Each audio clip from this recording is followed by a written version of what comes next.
Watoto ni taifa la leo, ndio Tanzania ya kesho, lakini hawatakuwa watoto. Kila mzazi atamani kumpata mtoto ambaye ni yeye. Namna unavyowajibika kwa mtoto, namna unavyowajibika kwa familia, utamani kupata mtu ambaye kesho atajua namna ya kuwajibika kwenye kizazi chake. Tuna watu wanalea watoto kama broiler. Hivi unaona kuku wa kisasa wa?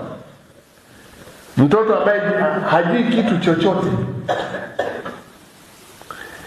Na leo tumefika mahali pa kuona mzazi anamhamisha mtoto kwa sababu mtoto ameenda mwambia nyumbani kwamba pale shule wanatuambia tufue nguo.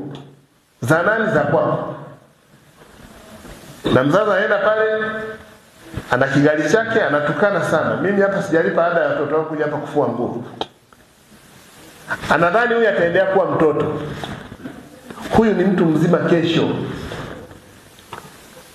Ni kweli umtegemee kwa lolote, lakini kesho atahitaji ajitegemee. Tusisahau nafasi ya malezi. Kwamba wewe leo ni mtu mzima una miaka 30, 35 na huyu atafikisha miaka kama asipoondoka duniani. Umemwandaa awe na miaka 35, awe na miaka 25 ya aina gani ya mtu? Simamieni malezi. Zungumzeni na watoto. Ana maila la 7, mwisho itakuwa la 6. Tutakaa nao mpaka form 4. Baada hapo anaenda duniani. Simamieni malezi ya watoto.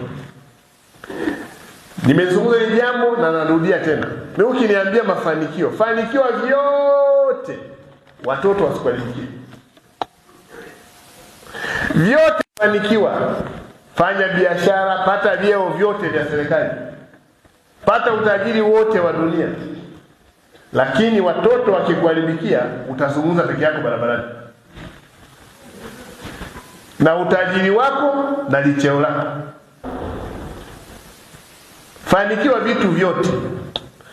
Kwa mtu aliyefanikiwa ni mtu ambaye amefanikiwa uzao wake kuwa uzao proper.